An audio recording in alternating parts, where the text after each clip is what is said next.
Welcome to another episode of Brute Facts. Tonight we have Brad and Seamus with Altarnate Media. They're going to be joining us to talk a little Messianic Judaism. Make sure you stick around. It's definitely going to be a fun one.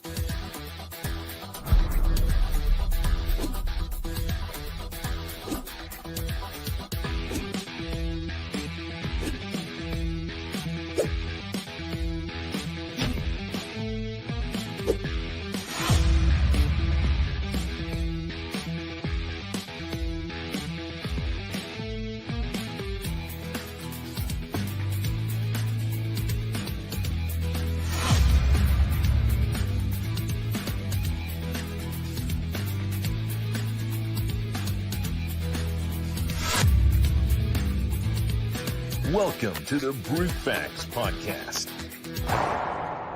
with your host and everybody's favorite Christian, Eddie Kroom. Don't forget to like and subscribe to the channel and hit that notification bell for future content. Hello. Welcome, Brad, and welcome, Seamus. Thank you. It's great to be here, Mr. Eddie. Yes, I know it is. We've been waiting on this. Yeah, I know that's right. How you guys doing tonight? Not bad. I'm gonna wave at you with my good hand. With the good hand. Do we have the beers? Everybody got the beers? Oh, yep. Okay. There we go. Forgive me. I have to reach my good hand. So I took the splint off, so you can. Oh, nice. What in the world did you do to your hand? Oh, that's what it looks like when a tank hatch comes down on your fingers. Oh, unexpectedly. No. So are you a CDAT? What? Okay, I can't. Never mind. I can't say it. No, I'm a Marine in the reserves currently. Okay. Combat engineer. Stands for crazy dumbass tanker. No, that's definitely not me. I'm more the crayon eating ground guy. My former brother-in-law is I believe he was a tank commander, and he said that's what they called them all the time, were CDATs. And I was like, all right, cool, nice name. It's actually my first time hearing that, but yeah, I don't actually talk with the tank guys very much ever. So we actually the Marine Corps totally got rid of tanks recently. So I think we got a Navy guy in the house too. Captain Dadpool's in there. I think he came to give you some trouble. He was Army. Yeah, I thought he would. Yeah, he was Army. I thought. Yeah, he's infantry Army. Oh, that's right. He was Army. 11 Bravo. He's going to be so mad. And if he's watching, I'm your equivalent of a 12 Bravo. Sorry, Dadpool. That was Seamus's fault. So it's no secret that you guys are not typical evangelical Christians, given today's idea. So would you identify as Messianic Jews? It usually depends on the audience. I say this a lot because to some people, the term Messianic Jew specifically means a Jewish man who believes in the Messiah. And I speak for myself here. As Brad he actually does have a drop of Jewish blood in him somewhere, but I do not. I'm 100% Irish. I have zero Jewish blood in me at all. And so sometimes for the sake of clarity, I don't like using that term so as to not mislead anybody into thinking that I'm Jewish by birth or anything. But generally speaking, our practice would be Messianic Jewish as typically referred. Yeah. Go ahead, Brad. I'm sorry. I was going to say the only thing I really have to add to that, which the little bit of Jewishness that exists in my DNA is not enough to even qualify me halakhically speaking. But no, the only thing that I would typically add, one of the reasons I tend to avoid the title Messianic Jewish is because there are a number of other doctrinal positions that do tend to come with that title, which I think I can speak for both Seamus and I, we do not attest to. So it's a bit of a complicated thing to explain where we are. Right. Yeah, I usually just say Messianic Gentile sometimes. Yeah, I know that ethnic and Orthodox Jews take a lot of times they'll take offense to non-ethnic or non-Orthodox Jews saying that they're Jewish. However, I've always known Torah practicing Christians that hold to Christ as more or less Messianic Jews, but I know that it's not monolithic either. You have Trinitarians, Unitarians, and they're all over the place. So that's cool. We won't call you Messianic Jews, then. I should probably take that off the flyer, but No, yeah. It's all good. It's the easiest way to identify us to Christians. Yeah. Typically, we tended to more so avoid that when speaking to Jewish people, because we don't want, at least in their mind, to associate the doctrinal positions that we don't hold that are in common with the Messianic Jewish movement. Okay. So are you guys are some type of Unitarian, I take it? I call it a strict monotheist, and that's gonna tick off a lot of my Christian friends, and that is because I fundamentally reject the idea that they are monotheist, which is why I coined the term strict monotheist, because Unitarian also has a number of other philosophies attached to it that I don't necessarily adhere to.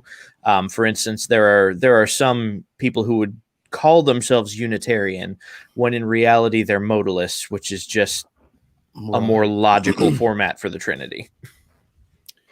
Yeah, that's if I had $1 for every time I heard, well, that's a heresy. That's a heresy. And I'm just like, and what's your point? So what? Well, so what I hate about using the term heresy, I don't actually talk about this often, but when you say something like modalism is heresy, which, you know, I would agree with in this particular case, bad example maybe, but when you say something like that, heresy is typically defined as something that is a deviance from the Catholic belief. And most of Protestantism would be considered a heresy per the Catholic Church. But when you say with definite, like even as a Protestant, like this is a heresy, you've given the Catholic Church the full authority to claim it as a heresy when it may or may not be. It's just something that they decided on a couple thousand years ago. And so sometimes I like to avoid using that for certain belief systems so as not to give too much credence to the Catholic Church, because really they're the ones who decided what was and what isn't a heresy. Right. And from my understanding, there's really not technically as many heresies as what people think they are. I was doing some reading into it, and a lot of, like, you know, I weakly hold to a Trinitarian view at this point. Partialism would be the closest to me, and for those who aren't familiar, it's that Christ, the Holy Spirit, and God the Father together make up God. They're not God individual. But I'm slowly leaning more and more to some type of Unitarian view, which is why I call myself an agnostic Christian right now, because I'm just not sure. But partialism, I don't believe is technically even a heresy. I think that anything that's considered a deviation from, like you said, the Catholic Church's view that all three are holy God individually and together holy God, total contradiction. The Athanasian Creed. Yep. Yeah. So I think a lot of people say, well, if you don't hold to that view, then it's heretical. But I don't believe there's anything really in the catechism to say that partialism is heretical. It's I think so. There's a progression. Partialism is something that did exist. It's actually sort of the reason why St. Patrick was initially not welcome, because he used the shamrock, and the shamrock model is the partialist model, where like the three together in one. Right. And so he initially was kind of like, but he was able to brush it over, just using it as a terrible metaphor, in his words. But yeah, I think it was at the time of Augustine of Hippo deemed a heresy, and that's around 500 AD is when we had a more solid modern definition of the Trinity that we have today. And that's a relatively important fact to express when discussing the modern definition, is that the Trinity's definition changed for almost 500 years until it was finally really, even after the first Council of Nicaea, that was a very rough draft. They had to go back for a second council in Constantinople and add the Holy Spirit to the Trinity. They left him out the first time. And that was in 385, so 40 years after the initial council. And then, of course, in 500 AD, Augustine of Hippo finally codifies what we have as today's modern definition. So it's kind of this wishy-washy, kind of back and forth, progressive revelation, most Christians will call it, is something that kind of had to develop over time. Right. But I think by 500, everything else was considered heresy. That's, and I'll let Brad speak to this. To me, it all hinges on whether the church is the authority or not. So most Protestants would deny that the Catholic Church is any kind of authority, yet they're quick to call things heresies. And I'm like, wait a minute, you're appealing to the authority of the Catholic Church. Yeah, for me, it's kind of one of those things where I guess I'll be the offensive one in this one, Seamus, since I'm kind of already bordering it so far. I refer to most of the rest of Christianity outside of Catholicism and the Eastern Orthodox sects as like diet Catholic or Catholic light, because they still retain most of Catholicism. There's just a handful of items that they've rejected from Catholicism. And the funny thing is, as far as they think that they've traveled from Catholicism, as soon as you challenge the parts of Catholicism they still hold on to, they instantly turn into like devout Catholics. I mean, hence the use of the word heresy, which heresy historically speaking is a matter of dates and popularity. What is considered heresy now would not have been considered heresy in 25 AD, but then all the way into 90 AD, then it might have been considered heresy based on whatever the popular accepted teachings were at the time. Yeah, and another thing that really gets me is, a lot of it has to do, the differences, a lot of it has to do with sacraments and whether grace is infused, through certain practices in the church itself. And that in the liturgical style of worship, I think Anglican and a few others still, or Lutherans, Eastern Orthodox, or they hold to a very similar style of worship and hold to some of the sacraments. But the more that I study Judaism, the idea of the church having this authority and this, it's like streamlining or this go-between for grace to be infused to the followers, from what people consider an authority.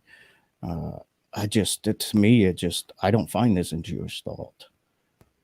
As far as, Okay, so the go between. How do you mean by that? As Well, far as in the grace that's infused through the sacraments, through the through the sacraments. Okay, yeah, through the practice, which Yeah. ultimately goes to the authority of the church again.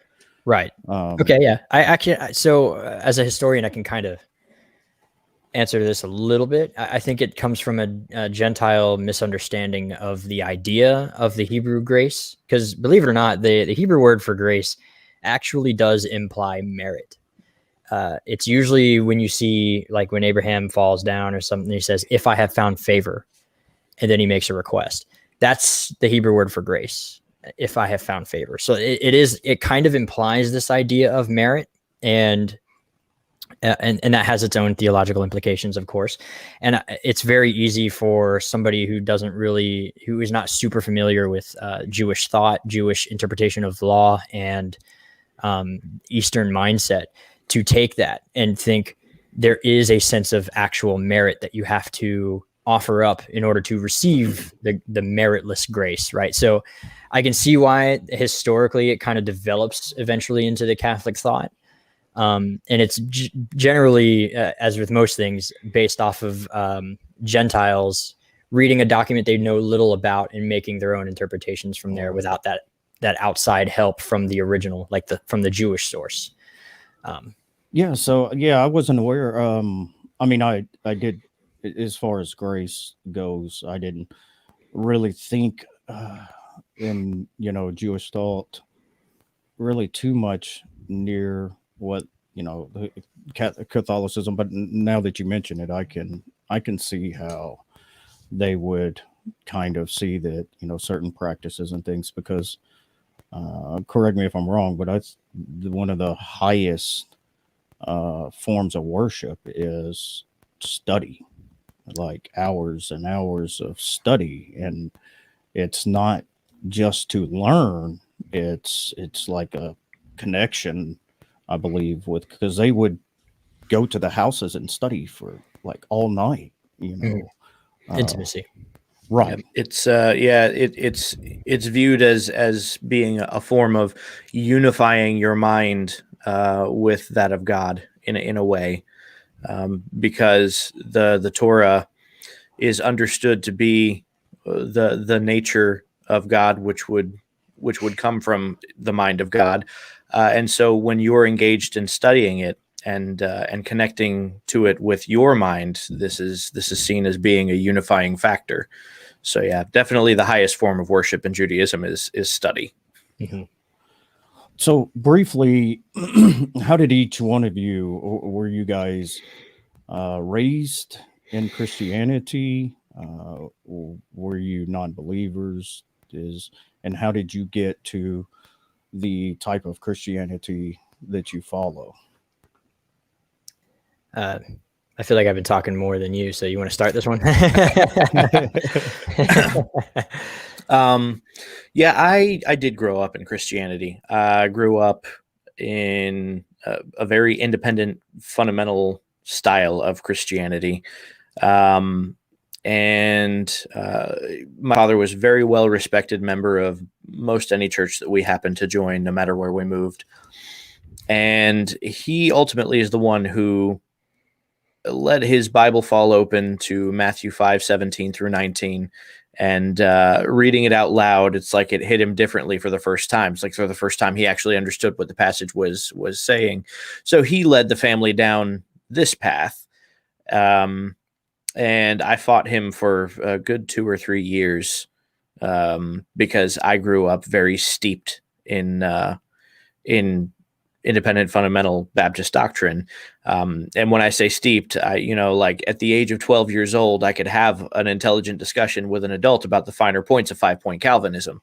That's just how my dad raised me. And so, yeah, to rip the rug from under me the way that he did, it was like I was not going to have it.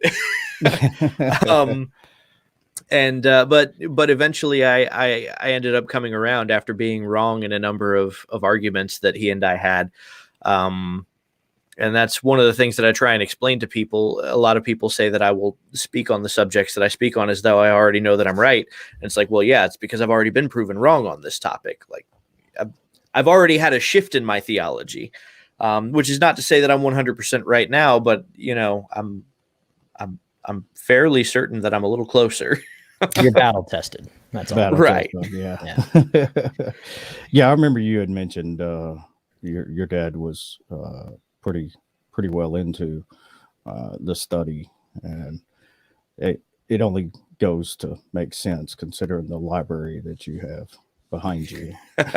This is only like a quarter of what my dad's got at his house. That's Yeah. so. I got to know. Do you guys ever like open the book and smell it? Oh, all the time. Every time. Old book and new book smell are the two best smells. Yes. Why do we do weird stuff like that? I've never figured. Humans are weird. Sometimes I would just look at a book on the shelf and be like, "Hey, that's an old one." Yeah, Smells smells me in a old. library at school. I'm gonna put it back. It's part of an ancient ritual that we just forgot a long time ago. Yeah, that goes with book collecting. That is that is a addiction. You know, I read more articles than I do anything, and it's like, oh, I gotta have that book. I gotta have that book. I've got a couple of them. You and I had talked about, you know, the Talmud. I'm still like, just, oh, it costs so much money. It just, Oh yeah, but that's a couple grand there. now I did get, because I am a philosophy guy, I did get a book on Maimonides. I was just gonna say Maimonides. My philosophy. man. Yeah. Yeah, I'm digging it, man. I really am digging it. He's I see why he's considered one of the greatest Jewish philosophers. I mean, the guy is just, he's a genius, man. I don't know if this was true of him or not, but it's said that by the time he was 13, he had the whole Talmud memorized. He could, Wow. verse for verse, like you could pull it up, like, hey, what does Nida 56 Bravo say? And he could just like the whole thing. Well, I don't think that's I mean that's a feat in itself, just the amount of writings, but being a historian, I mean, I know you know that the way that they used to memorize just entire books and things are just, it's insane. It's like, life sucked. Well, they didn't have TV and theater and all sorts of other stuff to occupy them. Beer. So Yeah, that would keep me from memorizing. So how did you get to where you're at, Seamus? Not the hurt hand part, but oh yeah, well. oh. Can you see the little rods in the? Yes. How cool is that? I spent the last year having surgery on both of mine, open palm surgery on both of mine. And oh my gosh, we're getting close ups. I'm going to have to make this rated R now. Thanks. No, it's for medical reasons. You don't have to think it. It's educational. It's gore.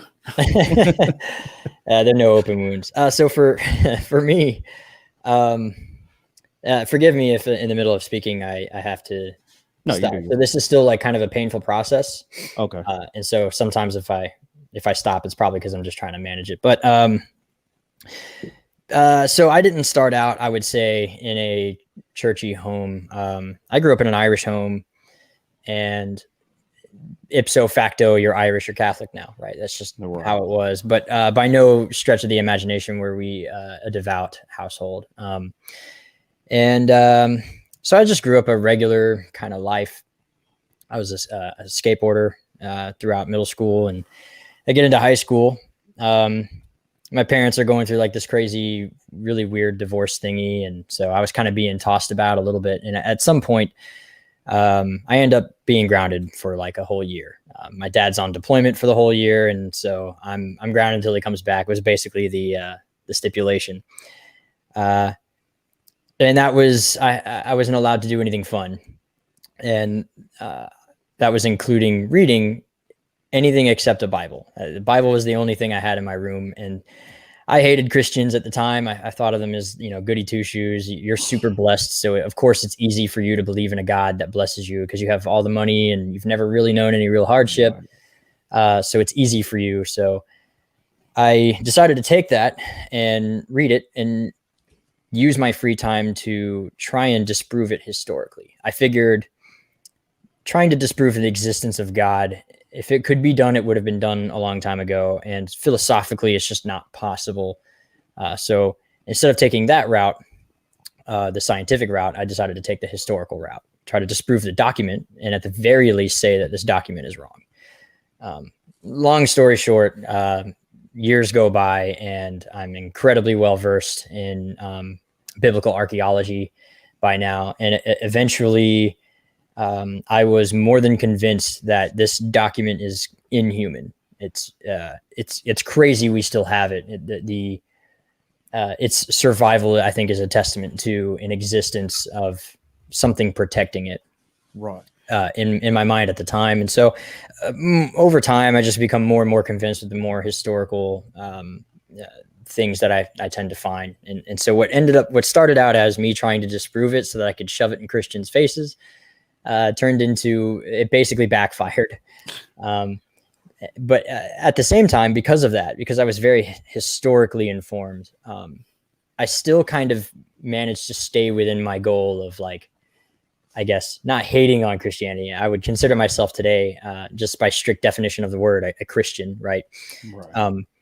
But when you learn the history, you have a very different view of the New Testament that most Christians have. And that's kind of how I got into a little bit of the Torah scene. It started out with a small question, like, why did the Sabbath day change? And eventually I met this man here in the bottom of the screen.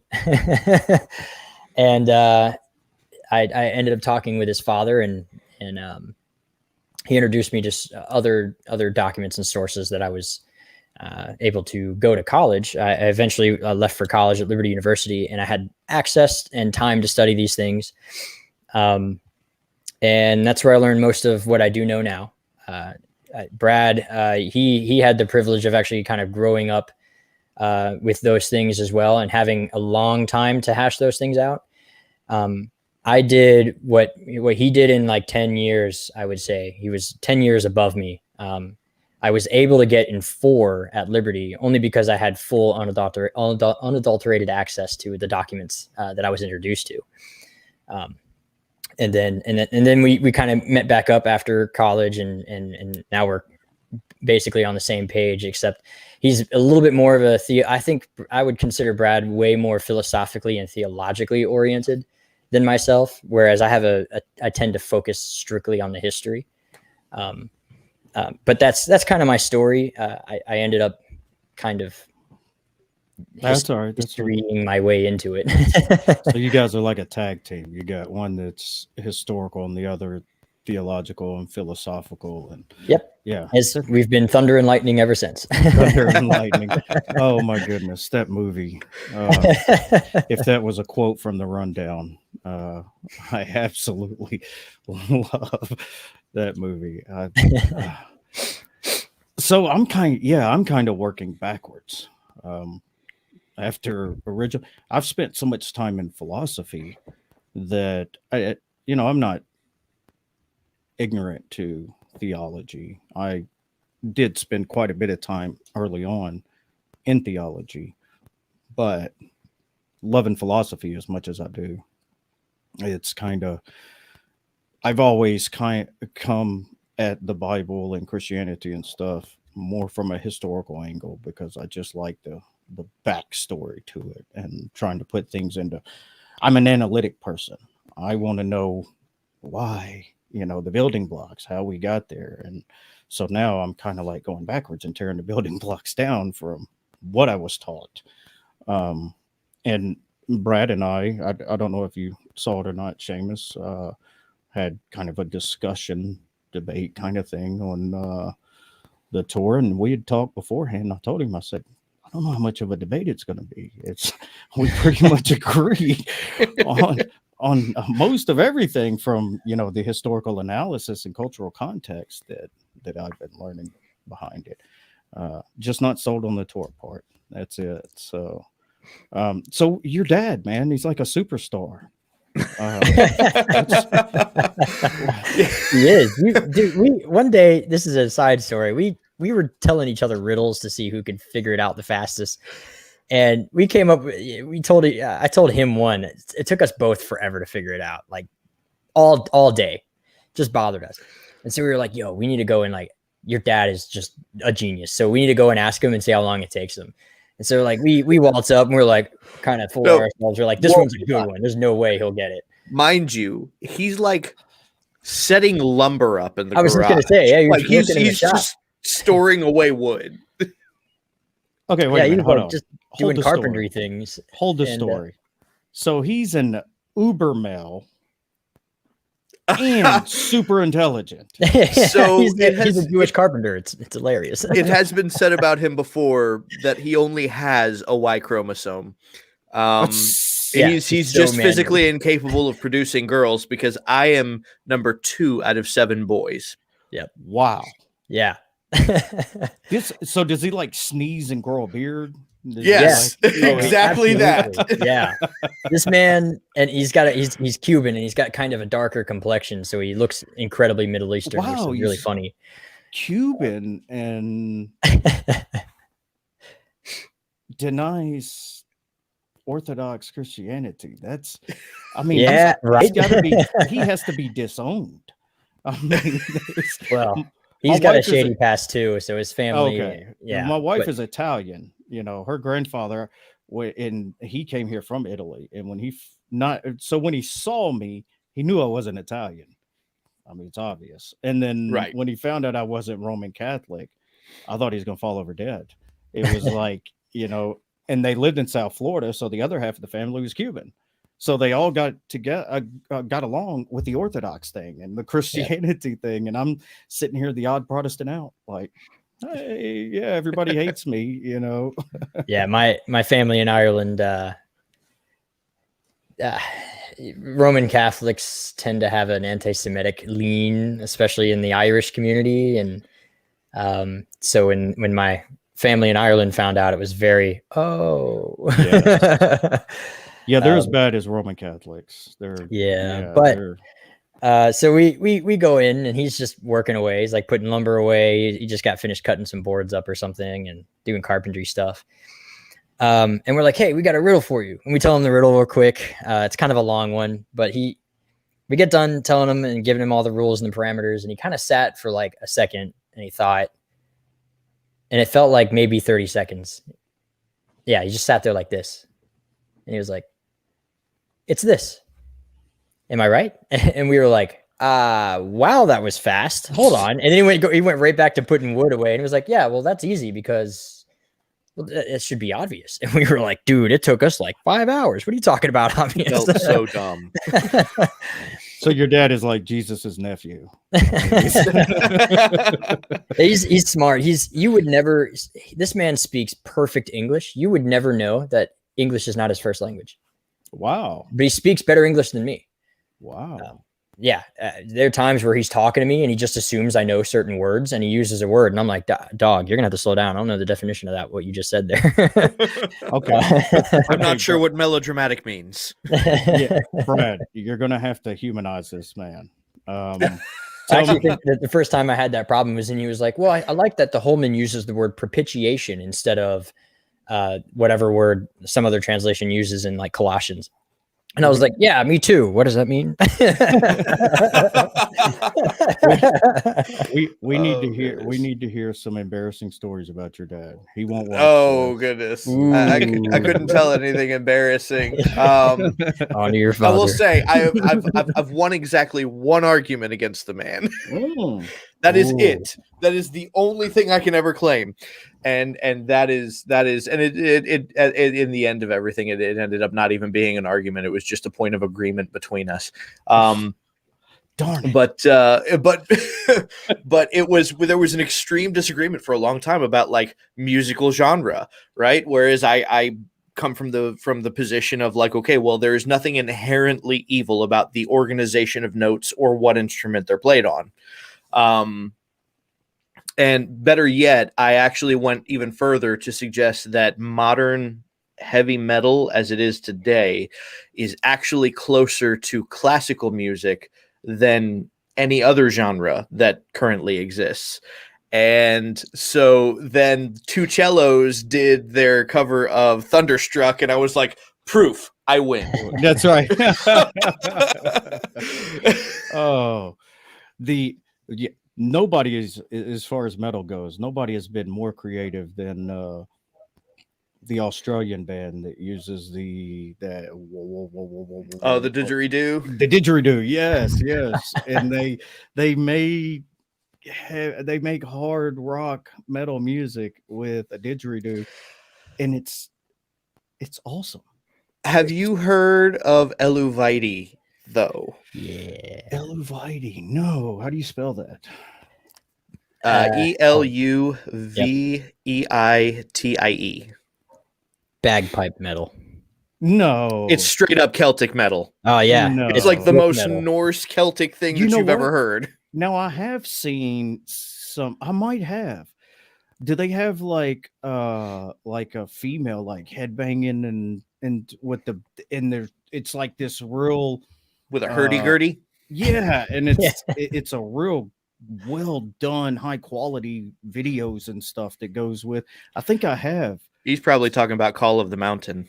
Yeah, probably. Oh, That's a Call great of the one. Mountain. That sounds like That's the it's a song song. by them, Yeah. but Oh, what you're oh, describing okay. sounds like the music video Call of the Yeah, Mountain. because I think it was when I was looking at trying to find the didgeridoo metal band that I ran across, and I was like, these people are rocking, man, and they're just they Yes. got the bagpipes going, and it's just like, how do you headbang to that? And then I'm like headbanging, and it's like, yeah, there we go. There it is. It's possible. It absolutely is. So yeah, I'm a metal guy myself. I kind of went through a lot of phases. I like a lot of hip hop too. So We all I go through actually- one of those. It's okay. Yeah. It's part of growing up. no, now I mean, I actually one of my playlists is actually metal and hip hop, and it kind of bounces around. But I like NF and what is the So guy? The you could just ATS do- guy, Hobson, and Could just I do like, metal hip hop and listen to Attila. New metal. hey, well, it was Tech9 did one with I think it was Corey from Slipknot. Corey Taylor, Corey Taylor, yeah. the man. Yeah, and it was pretty hard. I liked it. It was like, yeah, both of these going rock on. So Brad, make your dad human. Oh goodness. Oh yeah, we got to stop deifying your dad real quick. Yeah, like, seriously. No, seriously. Oh, he. Well, I'm like, I'm like the clone of him. Like, if you've seen me, you've seen my father. Yeah, Quite literally. spitting image. Couldn't deny. I mean, you're his firstborn, so That was a clever move there. I saw you like that one? So did he immigrate? Belief in Or- Trinity.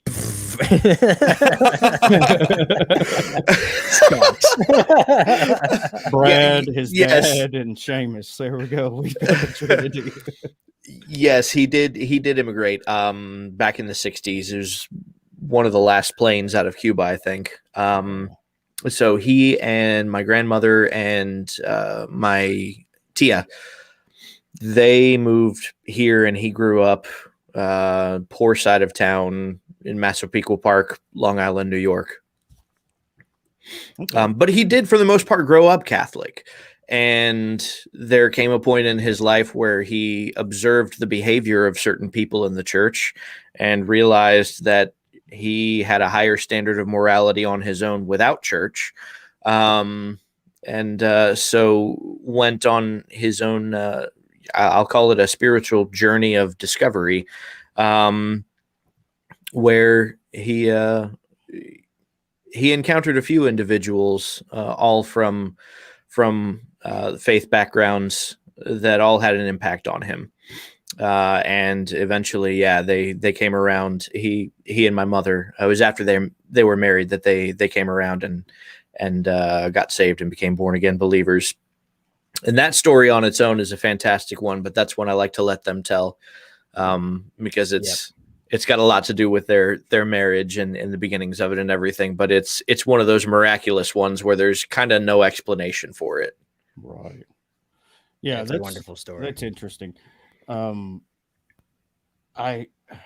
I have such a heart for immigrants in this country, because especially non-white immigrants, because to be so close to where we are, and to be, a lot of people don't realize how bad the Irish and even Italians and the Europeans were treated when they came here. And a lot of the people that are descendants from those immigrants have the same feelings towards, those that don't look like us and act like us coming to this country. So I'm glad that he did, because you're here, and I'm glad he got out of Cuba. Likewise. So did he marry your mom? Did he find your mom here, or? Yes. So he he joined the army and was stationed in Fort Stewart, just outside of Savannah, Georgia, and that is where he met my mom. Okay, cool. So yeah, he found a Southern belle. Oh yeah, no, he grew up. That. He grew up in New York, moved down south, met a Southern belle, and decided he was never going back up north. Yep. Do you know the difference between? I'm sorry for my northern friends. This is funny. I don't care about the whole South and North thing, but do you know the difference between a Yankee and a damn Yankee? I don't know this one, but yes. Okay, Yankees come to the South to visit. Damn Yankees come and stay. Oh, that's funny. My wife is a Yankee. I guess she's a damn Yankee then. So I thought the damn Yankee Snowbirds. was the one who married your daughter. That's that one too. Yeah. Right. Hey, wait. We can't talk about that. I got daughters of marriage age, so that's Get the guns. I gotta put man. I don't have any. They're at the bottom of a lake. Lost him. Boating accident. Boating accident. So I got to know, Seamus, did you ever land a kickflip? Yeah, I won. I won a competition by landing one, actually. No way. Do you know how long I tried and tried? I quit skating because of kickflips. Yeah, it's the worst trick ever. I was in a beginner competition, and I think it was like the second kickflip I've ever landed. But Wow. all the beginners, kind of do the same basic moves, and because I was the only one to do a flip trick on the floor, I think that's what gave me that first place. So Awesome. and it was like they were counting down too. They're like, "You have 5 seconds left, 4," and I was like, "You know what? I got nothing to lose." So I went for it, and I just barely got on the board and kept it going, and so it counted. Such an inspirational moment. I landed on with the board edge up so many times. Oh, popsicles. Well, no, not like that. Like the board landing sideways and then like primo. Yep. Yeah, like kicking it out and landing on my head. That's what's wrong with me. I had a problem with becoming a popsicle. That's that too. That's fine. So did you skate, Brian? Oh, never on the same level that Seamus did. I toyed around with skateboards for a little while when I was younger, but I was never as good as Seamus is. You look like a BMX guy. Yeah, so that I actually did do pretty well, actually. BMX was something that I did play around with a lot. Yeah. Nah. It's the beard. I never saw it, so I can't confirm it. How long have you guys known each other? I still have that board, Brad, by the way, the one you met me with. Oh, gosh. It's actually right here. It's going back a ways. Yeah, no, yeah. We've known each other for 11 years now. Well, no, 12, right? Is it 12 now? Yeah, because we met in like 2008. No. 2009? It was, it was it was Winterfest, New Year's 2009, 2010. I thought it was 08, 09. You were in so much trouble later, Seamus. I forgot our anniversary. How dare you? I'm sleeping on the couch tonight. I'm sorry. So, yeah, speaking of metal music and all this stuff and how we met, actually, because it was at a Winterfest for New Year's at Liberty University. and we were some of the only kids that were actually like going hard headbanging and everything. Like when we went to the mall later, kids recognized us and they called us and be like, "You guys are the headbanging dudes," and it's like, yes, that is us. They put us up on the jumbotron, and we were too busy rocking out to notice, and so we had no idea we were on TV. Oh, y'all were so Jay and Silent Bob. Yes. I'm trying to get, my goal is to get my beard long enough that I can actually headbang with my beard and get it flopping a little bit. Kind of do the windmill, but with the beard. Yeah. Get it kind of just. Hey, let me tell you something about being bald. You don't realize that your hair is a warning system. I have never in my life hit my head as much as I do since I've been shaving my head. It is insane. It's like we don't even think about, you get close to something and it warns you, but when you don't have hair, you're just like, clow. Sometimes I'm like walking and there's this metal pole over here. My head will like just drive towards the metal pole to hit me on the pole. It's almost like it has a mind of its own. I think it's Murphy's Law, because now everyone can see the bruises. Yes, Murphy did not believe in the Trinity. So we should probably talk about some theological things here. Yeah, maybe. Maybe. It's like, nah, we do that all the time. But that's kind of what the show's for, is, people let loose, learn more about the people, and So have you guys written anything, or you do a ton of stuff on TikTok? I absolutely love it. I don't have time to hit the heart on every one of them, and plus you have like 1,000, so you're not even gonna know if I did or not. But even though Seamus does not follow me, I do follow him, and I follow you now. Oh, okay. As of 45 minutes ago. Well, I didn't get an alert, so that's because I'm not important enough. I'm not TikTok famous, so like anything I do doesn't matter. We haven't written anything like official yet. Usually before I do like something solo, or before I do a TikTok series, I'll actually write out, kind of a baseline for what it's going to be about. And I suppose that could make a good kind of launching point for a book if I were to write a book on the subject. But we do have an idea kind of rolling around. Yeah, for a book that we plan on writing. It's still in that planning part of the phase. We do have like an outline, like a very broad outline of some of the chapters and what we want to cover. But we haven't begun the actual writing process quite yet. I think Brad did write like 3 pages a little bit ago. But writing's hard. Yeah, a little bit. The easiest mode, like what Brad was saying, honestly, the thing to do would be to write down like a TikTok video that we're about to do it, and then save that and kind of put it in a book. Yeah, kind of like an audio format kind of thing. Well, I mean, the information from the audio, because you guys do cover, especially Brad. I mean, Brad, bro, it's like, how much coffee do you drink? I've been less active lately because of sleep, actually, because I work an hour from home. So I have an hour-long commute and then an hour-long commute back, and so I just don't have the time anymore like I used to. Yeah, and I enjoy you guys' YouTube channel too. Tell me a little bit about the Killing Church series. I've thoroughly enjoyed watching Killing the Church, I believe it is. What was the idea there? What is give them a little bit of information on it. Yeah, we decided a long time ago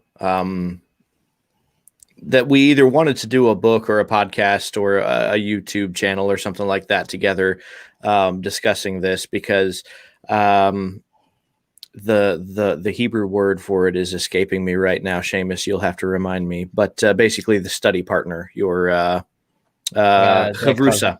Chavruta. It's with a T. Tav. Okay, well, you're not Ashkenazi. It's like all the Jews that I speak to, you say it that way. Anyway, but it's the study partner that you're kind of assigned or you grow up with, and that's kind of how we have functioned forever. And so we just decided that we wanted to do this kind of endeavor together. but we weren't really sure exactly how to go about presenting it. And we already know that kind of what we believe in our theology is a little more offensive as it is anyway. So we figure probably go for a shock and awe kind of name. So naturally, killing the church is going to be something that draws attention, and it's got a double entendre. So it's where we discuss things that are killing the church, but also things that are in the church and probably need to be killed. Things that the church could do without. It fits perfect with current polls and things with the nons. Because the church, at least the evangelical church, it's suffering, but there's a lot of things that it needs to suffer for. There's a lot of things that need to be weeded out of it. If I'm not mistaken, like even with the oral Torah, the purpose of having the oral Torah is to reinterpret, to keep God's word applicable and relevant and kind of molding with the changes of society, not necessarily going with societal norms, but making it to where it's understood better in modern terms.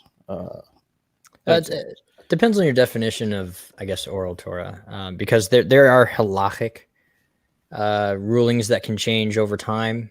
Halacha, I'm not sure if you're familiar, but for the viewers who are not, it's just the fancy way of Hebrew way of saying how you do a commandment, because the commandments themselves are actually vague. They don't tell you how to do them, but much of the oral Torah is an explanation on how to do many of these things. And there are some times where it accounts for the changes in times, but a lot of it is actually sort of the reason that Judaism refuses to change with the time. I would say that the oral Torah in and of itself has always distinguished Judaism regardless of the culture or time it was always living in.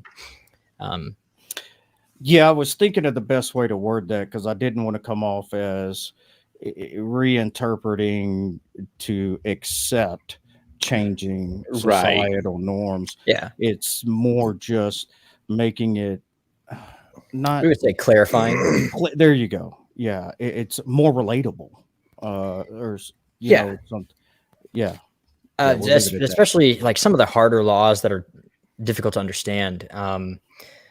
What the oral traditions actually allow for us to do is to see inside of the mind of the early believer when they read that law, because some of the oral traditions are just halachic rulings, and they've actually more or less maybe have forgotten the original tradition that was passed down. There's actually a tradition that states that there were 70 layers to every single verse in the Torah, but much of it has been lost. And so some of these are just halachic rulings on based on a lack of information, but also based on what they understood when they read that commandment. And I got into a debate once on TikTok about the stoning of a rebellious child, and how that's one of the most misunderstood laws in the entire Torah. And if you were just read the Mishnah on that entire section, you'd come away with a completely different understanding. Isn't it for example, all of the you should put them to death, and all of that didn't mean that was like the maximum penalty punishment, but they really would pay fines and pay penances or things like that. Isn't the oral Torah, doesn't it lay out the guidelines for what you should pay for these things? It's much like our justice system now. You could get life in jail, but you can get probation and pay a fine or something like that. Yeah, it certainly depended on the ruling. So that's actually the judge's job, is to decide what your sentence is. And you're not wrong in saying that the death penalty was usually a maximum sentence, that you could have lesser sentences involved. But that's usually only in the case in which something would warrant a death penalty, but you don't have enough witnesses to confirm beyond a shadow of a doubt. And if that's the case, then you would decide on like some sort of fine or community service. Or even in some cases, a lot of cases, they would simply say, well, if you die within the next year, it means you were guilty. Yeah. And they would just let you go with a lack of witnesses. Which Yeah, that right. happened a majority of the time, actually. Yeah. And you would have to have at least 2 witnesses to even bring the charge, right? So 2 witnesses for minor crimes, 3 witnesses for capital crimes. Right. So, I mean, trying to get, 3 witnesses to say that he didn't honor his father, one of them's going to be the father. And, it's. Well, that one's interesting because you can't, the plain reading of the text, you can't enforce that law. It's not possible. Yeah. Because it would be a law that would apply to a minor, but you can't charge a minor with a crime. So then you would have to be charging an individual who's not a minor, but it's rebellious child, right?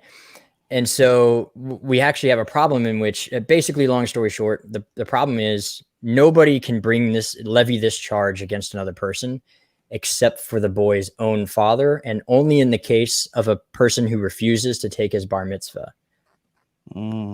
And so that's the stipulation, and the Torah doesn't really read you that, but because of all this, the laws that surround the Torah, that's the only possible way you could ever enforce that law, is if the child refuses to bar mitzvah, i.e. become a man. Right. And so he would have to be a man who refuses to become a man, and the only person who is allowed to bring that child and levy this charge against him is this father. And the Talmud actually records that this charge has never been exercised ever in the history of Israel, because no father ever wants to bring the death penalty charge against their child. That you figure, I can fix this, just give me time, kind of thing. And so it's listen to me. I'm gonna go take you up there, and you gonna get killed, boy. Yeah, it is very much intended to be a last resort that only the father can use. And so even if you have 10 witnesses, and one of those witnesses want to be the one to bring it forward, can't do it. It's got to be the father. But see, what I love about this example, actually, it's one of those. It's one of the examples that I think, because of what Seamus just explained, is probably one of the most abused by atheists who want to make the argument that God is some kind of a moral monster. Is there any number of other ones to choose from? But this is not a good one because of the historical context involved. It's like that's a very easy one to dismiss. But in addition to that, I think it's also abused by Christians, namely Christian parents, right? Because if anybody who's grown up in a independent fundamental Baptist setting understands that this verse was very, very accessible in an adult's arsenal. This is something that children would often be reminded of, right? It's like, right. Well, you've got it easy because back then I could have stoned you for telling me no, or something like that. And it's like, no, that's not what that means. It's like you would be charged with murder if you did that to your child for refusing to wash the dishes. That's not what it meant. There are blatant stipulations on what crimes had to be committed for this to even be a valid complaint. And it's one of those where it's like, I like to tell Christian parents, it's like, look, God already has a standard of what your child is supposed to meet. Like, you don't get to decide that. God decided that. And so you don't get to levy this charge if it's not violating God's standard. And this is actually part of the reason why me and Brad decided to start the Altarnate Media ministry to begin with. Because a lot of the times when you read through the Old Testament, it's incredibly intimidating, especially the Torah. And if you don't have a thorough background in Judaism or even first century history, well, even older than that, but at least in general, a first century history, it's really intimidating. You read some of these things and you think, wow, that seems really unmoral for God to allow someone to stone their child. And like X, Y, and Z, name whatever law it is, sell your daughter into slavery, another one that's commonly misinterpreted a lot. And so we hope to normalize information that would normally be sought after with a master's degree. The kind of thing that we had a youth pastor who was back in the day. He was actually getting his master's degree, and me and Brad were just having a casual conversation about a couple of historical figures in the Talmud. And this guy was like, dude, I'm working on my third master's degree and I'm only just now learning about these two. I feel like I've wasted my whole life and money on these degrees.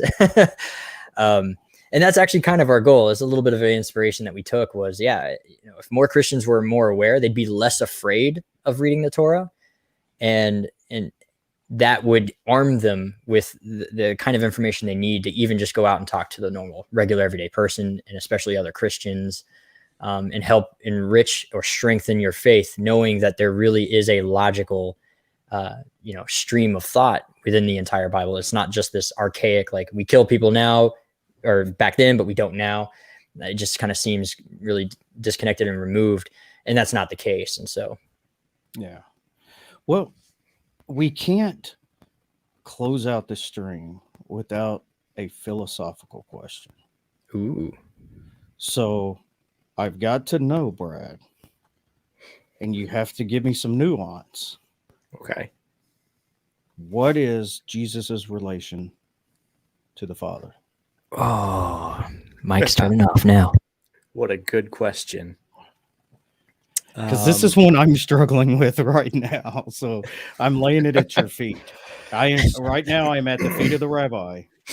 Oh goodness. I've definitely not earned that title. Good grief. No, I know. Brad, aren't you 30? Not yet, Seamus. Don't put that evil on me. You're Oh You're my not gosh, 30 you're not yet? even Come 30. You'll be 30 in October, right? I'll be 30 in October. Oh my gosh, man, y'all make You me have to be 30. feel old. At minimum, be 30 before you can even accept the title rabbi. I used to be the young guy in the room, and now I'm the old guy in the room. Oh goodness. Okay, Jesus's relation to the Father. So, man, there's so much philosophy to discuss before answering this question, but I love the question. So, I guess in a simple way, if we, as per the usual, allow Scripture to define Scripture here, Jesus was said that he would be a prophet like Moses. That's what we understand from the Torah itself. Now, Moses was what we call a shaliach, or an agent in the Talmud. An agent is not distinguished from the principal, which is to say that you don't actually refer to them as though they're something other than the person that they represent. You don't refer to them as someone who is distinct and separate yet representing. You would refer to them as though they are the person that they're representing. And this is why God says to Moses that you will be God to Pharaoh. You will be Elohim to Pharaoh. Not like a God, not as a God. It literally says you will be Elohim to Pharaoh. And that is because, especially in the Egyptian religion, Pharaoh was himself seen to be the representation of God on earth within their own pantheon. And so it would be inappropriate, in a sense, for a God to be addressed by a lesser being. And this actually was the importance of Aaron being the mouthpiece of Moses, in that if Moses was God to Pharaoh, then God himself would not have been the one doing the speaking. And so you could almost say that Aaron was a shaliach to Moses, an agent to Moses. This is why he spoke on behalf of Moses to the Pharaoh. And this is already understood as to what the Messiah would be. It was never understood that the Messiah would be God incarnate, but that the Messiah would be an agent of God, a representative of God to the world, to all of mankind, because this was the whole duty of man in the first place. The entire job of Adam was to be a representation of the Creator to the rest of creation. That's why he was set up as the overseer, the manager of creation, as it were. And this is also why Paul refers to Jesus as the second Adam, or the last Adam. So Jesus fulfills the role of an agent of God in multiple ways. And so in any of the places where we see an equation between Jesus and God, which there are few and far between. Most are going to be found in the book of John, and most of them have a caveat that actually makes it very hard for the Trinitarian doctrine to work if you challenge it. But in addition to that, I would say that sticking with John 1, Jesus is the Torah made flesh, and the Torah itself is, as I said earlier, is understood as being the nature of God in written form, or you could even say the essence of God. And so I would say that the relation of Jesus to God is exactly that of the Torah and God. He's the incarnate law, or the kind of, I guess it would be like he would be like a type or antitype to Moses. He would be like a great prophet, but greater. Would you say the greatest prophet, because he was, so his duty was to deliver Israel, and then ultimately deliver the world through Israel, or bring peace to the world through Israel.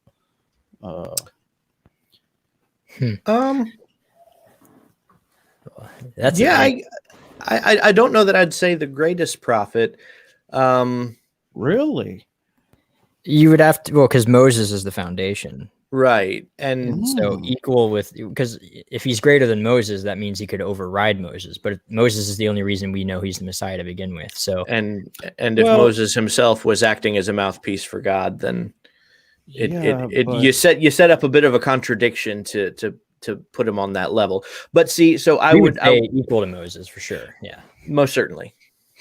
So I would lean towards Moses being a type and Jesus being the antitype, that Moses was the foreshadowing kind of prophet that would be the culmination of the prophets, which would be Jesus. Not that Moses isn't important or extremely important or a great prophet himself. I don't know. Maybe it's just the lasting bit of evangelical Christianity in me that doesn't want to give up that super significance of Christ. No, I think honestly, what it usually comes down to when it comes to talking with me and Brad is a miscommunication of terms. Because you asked about his prophetic role specifically, and we were answering in accordance with his prophetic role specifically. But he's better than Moses in that upon his resurrection, he's the high priest in heaven, which Moses never was. And that actually, that does put him above Moses, but not on this realm. Okay. Yeah. So we were talking past each other. And also king over Israel. Right. And therefore the world. There are many offices in which Jesus would definitely be higher than Moses, but as a prophet specifically, it creates a number of contradictory problems for Jesus to be greater than Moses. Right. Okay. Yeah, I see. Yeah, it was in my terminology. I'm still typical evangelical Protestant right now. Kind of. It's Romans, I think, 12, 2. You have to be transformed by the renewing of your mind. Oh, yeah. That's I go to that verse a lot because it's what we do. It incorporates a major transformation of the way that you think, with the Eastern mindset versus the evangelical Western mindset. Yep. And so it took, I would say, it took me probably 5 years before I could even start to begin to think in the correct manner, with this transformation and the renewal of my thought process. So I go to that verse a lot because and that, coming out of fundamentalism, the mindset is the hardest part of fundamentalism to break, because you are taught a way that the world is black and white and there's no gray. It's wrong, it's right, there's no maybe. It's to be a lukewarm Christian is worse than being an atheist or something.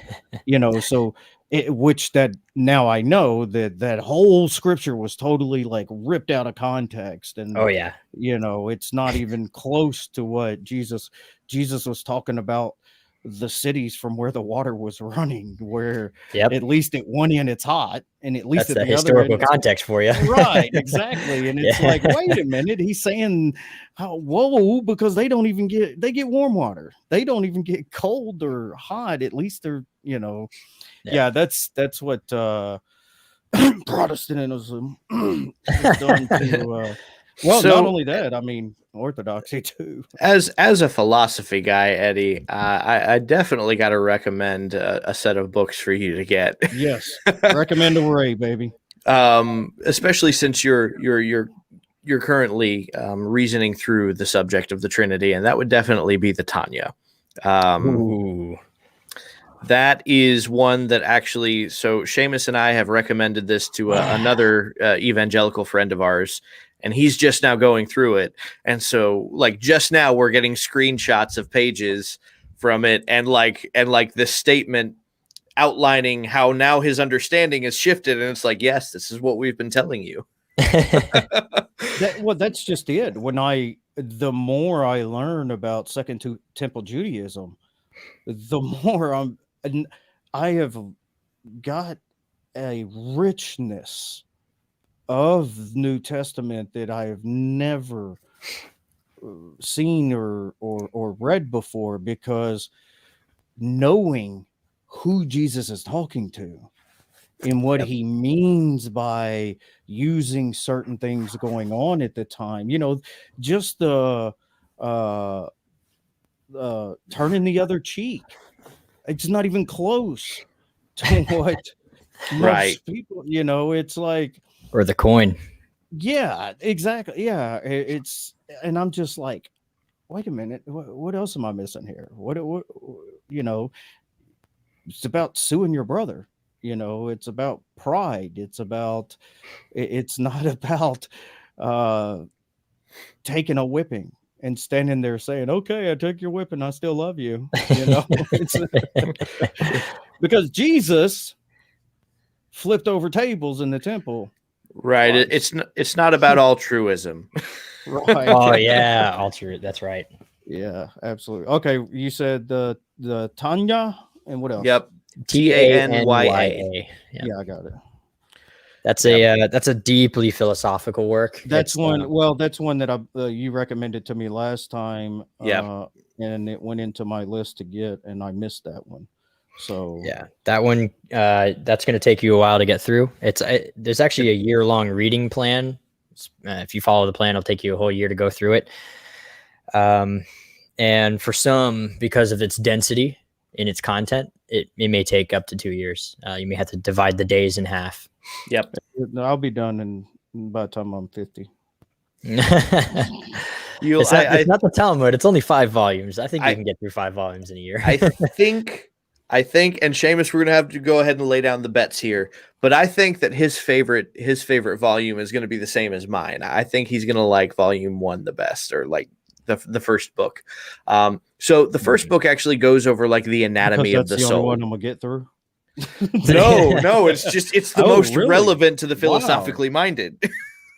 Yeah, because so 3 is more practical. I'd say chapter 20 is going to be his favorite chapter too. Oh yeah, but the infamous chapter in 16. Judaism, they don't think of the soul like a dualism like a lot of Christians do, right? It's kind of like maybe a hylomorphism. It's like one and the same. Your identity is your body, your soul, your. So they actually have a very unique idea of the soul, in that they actually believe that humans have 2 souls. Why do I need 2? We'll let you wait to find out. Because according to Genesis 2:7, Adam did become a nefesh, a soul, or an animal soul per se. But he also had the neshama, or the divine soul. So it'd be like 2 natures. Yes, one way. That's and then actually. Well, two natures is the easiest way to understand it, but then when you keep going in Tanya, you'll realize that there are 10 parts to each soul. Nice. And then, This is actually sounding extremely interesting. I mean, and then it becomes less of a fascinating. nature and more of an actual soul, and you're like, okay, 10 natures, 10 levels, 10 Sephiroth, 10 dimensions, 2 souls. That may even sway you on some of the Torah, because it in as much as it breaks down the anatomy of the soul, it breaks down exactly how doing the commandments affects each soul member or each body part of that soul. Yep. And speaks of it in terms of wearing the commandments as a garment, and you know how you don the commandments as a garment, which then influences our understanding of the parables where Jesus speaks about not being properly dressed for the wedding and what have you. Yeah. Okay. There's a really short book. And I'll leave this on this. It's a Paul Philip Levertov, as a rabbi, went to yeshiva in the early 17th century. Excuse me, 18th century. What's his last name? Levertov, like lever and then Tov, Levertov. Oh, that's easy enough. And Paul Philip Levertov, he wrote a book called Love in the Messianic Age. It's only 65 pages. And the premise of the book is basically you cannot understand the Gospel of John without a thorough background in Tanya. Wow. And see, I've always thought I'll send you the PDF. I've got the PDF for that. I always thought that John was more of a Hellenistic Greek kind of, because of the logos, you know, talking about Christ. And that's usually the accepted. And then this Jewish man who he'd actually never heard of Christianity. Wow. In his day. Yeah, he stumbled upon the Gospel of John. It was like a ripped piece of paper on the side of the street when he was walking home from yeshiva one day. And he was like reading this page, and he was like, wow, sounds like a great Hasidic Jew. I want to learn more about him. And he went to his rabbi, and his rabbi was basically like, never speak of this again. And then when he got his hands on his own copy of the Gospels, specifically I John. I remember one of you guys telling this story. Was it on one of your YouTube shows? I think it was on my TikTok where I talk about it a little bit. Yeah. I remember you talking about this. Yeah. But yeah, he reads through John, and he thinks to himself, by now he's actually heard of Christianity. He knows a little bit about it. And so he reads this book of John, and he basically writes this in his book. He says to himself, this sounds like our book, not their book. And what he means by that is like, this is thoroughly a Jewish book. I don't understand how they have it. Like it's not theirs. And so he was baffled by the book. And so he decided to study it. And then his result of that was writing this little book, basically saying that, you know, you guys think this is your book. It's actually our book. And you don't even know what you're reading. Don't even understand. Right? Yeah. And it's a very short, like literally 65, I think, pages. Definitely read that, because I'd definitely be interested in that. Now, I know that there are some traditions in John that predate, I believe, all of the rest of the New Testament. There's some traditions that they trace back to like the earliest days of Christianity, as far as I don't remember off top of the hand. It depends. Yeah. As the historian in the room, the problem with John is a lot of what's written in John is not multiply attested, unlike the synoptics and then Q and then L and other documents that we can basically confirm the historicity of Jesus' sayings within those documents, but John is unique in that it's the only source. And so without that multiple attestation, we can only assume that what's written in John is traditions that were passed down orally and eventually written down later because they weren't in the original synoptic gospels. But there's no definitive way of making that claim. It's more of a historical assumption with what information we have. So I have one last question. Sure. And I think this is going to be an easy one. You don't have to give it nuance. Pineapple. What were the Nephilim? What do you hold on. Shut the stream off. We're done here. I have heard so many conflicting, descendants of Seth's family, and then no, that's not really what it really was, talking about giants of the earth. And then I'd read something that said that I'm not sure which. I actually did a whole series on this. Did you? You know what? I might have read it. One was, watched it. It's been a while. I don't get on TikTok that much anymore. I would like to. I just kind of ADHD, man. We're busy, man. We get it. Well, I just lose interest. It's with TikTok itself. But so one of you guys may have said it, or I read it somewhere that they actually believe that demons were just the offspring of the Nephilim, or that's a very common Perry Stone teaching, that modern demons are the disembodied souls of the offspring that resulted from angels and humans mating. No, so the Nephilim in Genesis 6 are mentioned as a deviation from the primary plot. It's almost a side thought, not necessarily a side thought, but kind of a keep this in the back of your head. So the whole Genesis chapter 6, it explains, okay, so man is beginning to increase on the earth. The sons of the rulers are taking forcefully wives from the daughters of men. And then it breaks away and says the Nephilim were on the earth at this time. And then it continues on with the rest of the narrative. And it's like, okay, so then what are they? Right. It's a great question. Now, a lot of your Christian watchers may note that I said the sons of the rulers. That is because that is how that is understood in Hebrew. You'd be pretty hard pressed to find a scholar who holds hard and fast to the interpretation that it says sons of God. Some may allow room for that interpretation, but they still lean very hard at sons of the rulers. And the reason for this is because the phrasing there is B'nai Ha Elohim. Okay. So there's the definite article ha effectively changes how we understand the word Elohim at that point, because up until this point, God is pretty much referred to just as Elohim, just straight up Elohim. That's it. Right. But so sons of B'nai, sons of Ha Elohim, the Elohim. Well, now Elohim has an article prior to it. So now we've got to understand what it means a little differently, because it's a deviation from the precedents that we have of how it's used. And it is used all throughout Scripture, not just as God, but also as powers, as rulers.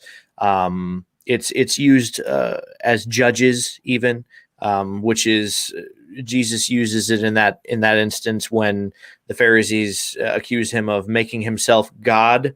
We read that in English. Well, based on the passage that Jesus tells them at that point, we know what Hebrew word he said. He said Elohim, which could just as well mean judge or ruler. And in the context that he's quoting, it actually does mean judge.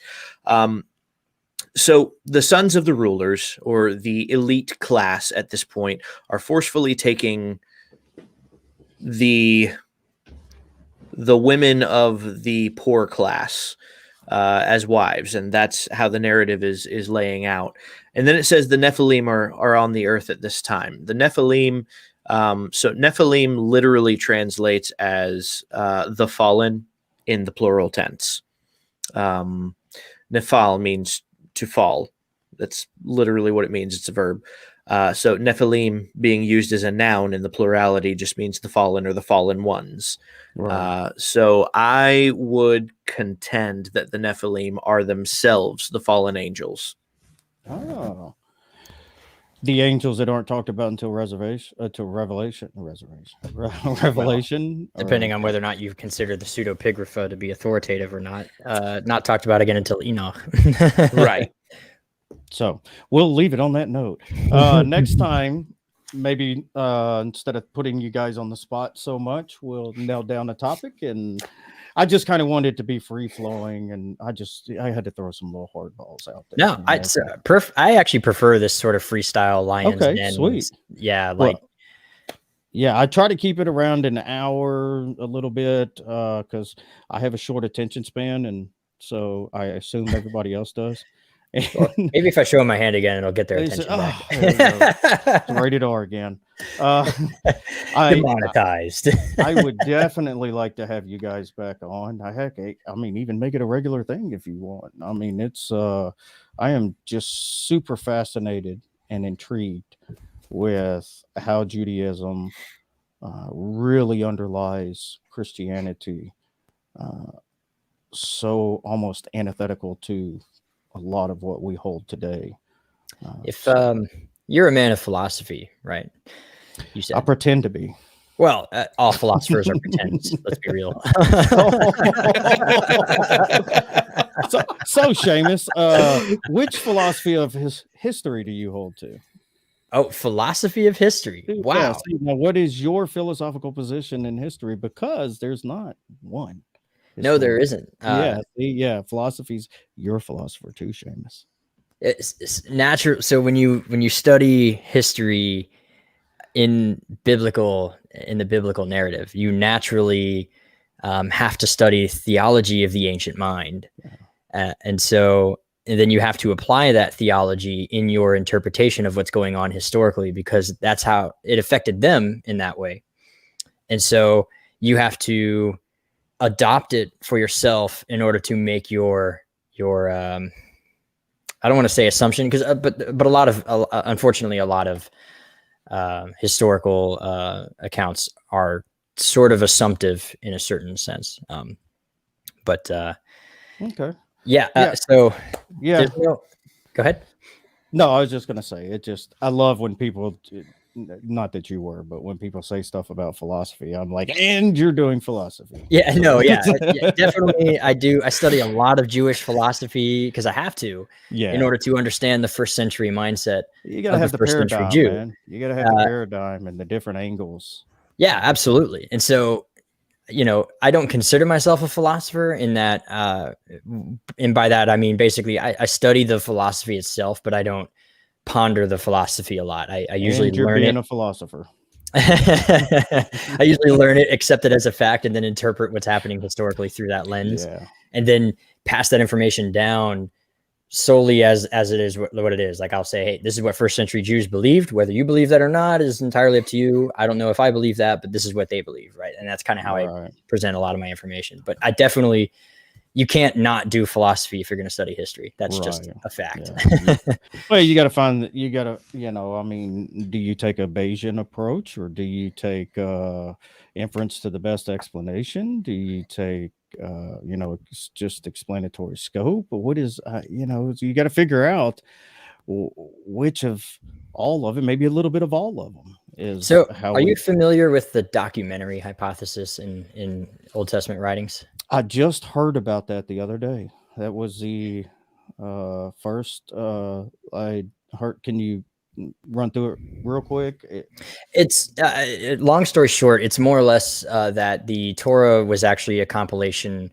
That it was multiple writings and over multiple. Yeah, okay, yeah. And so they divide it into like the priestly writings and then the historical writings. And so like there's this idea that certain parts of the Torah were definitely written by priests because of the wordings that's being used and the style of the writing.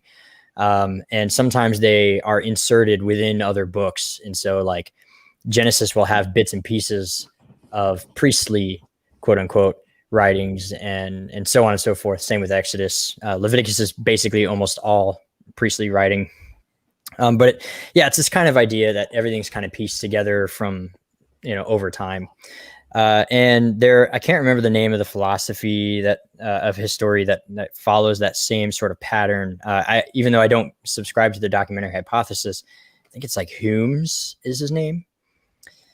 If I'm wrong, I may be wrong. So people in the chat, please correct me. Hume's, I believe, the historian philosopher that basically believes that all of history is affected by history. And so sometimes, because of the history that other people are aware of, whether it be true or not, that affects the way they view their present, and it affects the way we view history. And so sometimes there are multi-layers and different additions and inserts that come with that kind of philosophy. And a great example of this is Josephus. He sometimes repeats himself thrice for the same event, and he gives different details of that event, so much so that a lot of early historians thought he was writing about 3 completely different accounts entirely. And then later recent scholarship has shown that he's actually writing about the same account, just in 3 completely separate ways. And so we thought for a long time that they were dated differently, but they actually ended up being dated the same day. And that's kind of like the idea behind that particular philosophy of history is you're trying to piece everything together, knowing that man is fallible, that there's different sources that you're using, and you're kind of really just puzzling what you can with what you do know. And then you have to, and there's no way around it, you have to make an assumption with what information you're given, because you're not going to be given 100% of the information. Right. Well, I do want to say thank you guys so much for coming on here and sharing all of that with us. And Brad, I will let you plug you guys' stuff. Give you the last word. Oh, yeah. Kick you guys off the screen. So you can find us on YouTube, Altarnate Media, Alternate spelled Altarnate, and then Media. We're also on Patreon. Both of us individually are on TikTok. I feel like there's one other one. Apple Podcasts. We're also there. Sweet. So yeah, big time. Well, thank you guys so much. I'm going to see everybody out of here. You guys can, if you got to go, you can go. If you want to hang out in the backstage, I'll be back there in a moment. Sure. All right. Thank you. Oops. Cut him off. Sorry about that, Seamus. Bye-bye, everyone. Wait a minute. Hold on. I got to bring you back for a second. Oh, well, oh, there we go. Okay, sorry. I should have known that as soon as I hit either one of you, it was like 50-50 shot. Somebody was going to talk. All I was just going to say was thanks for having us on, because you gave Brad the last word. So I was like, maybe I can say like, hi, thanks. But yeah. All right, thanks. You're going on first again, Seamus. Just so there's no.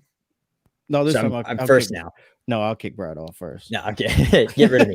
Just write me off the screen. All right, you guys be good. Play me off, Johnny.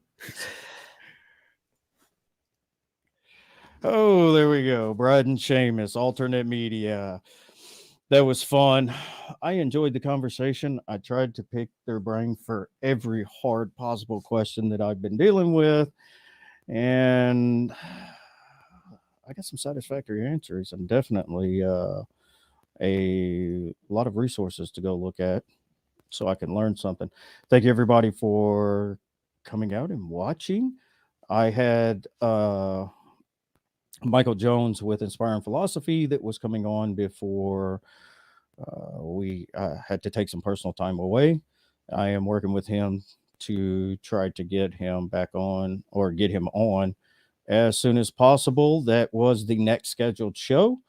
I have a couple others out there that I'm waiting on confirmation on. So I also have my first video editing that I'm going to be doing. It's a kind of a docudrama series where I interview people on the streets, particularly those from the streets, about their ideas on God and what God means to them if they believe in God, and if not, just how they feel in general about it. So I've been working through this one. It's a lot of work, but should be here next day or so. So look for the premiere for that. And I think you guys will definitely enjoy it. At least I hope you do. So thank you, everyone. Have a good evening.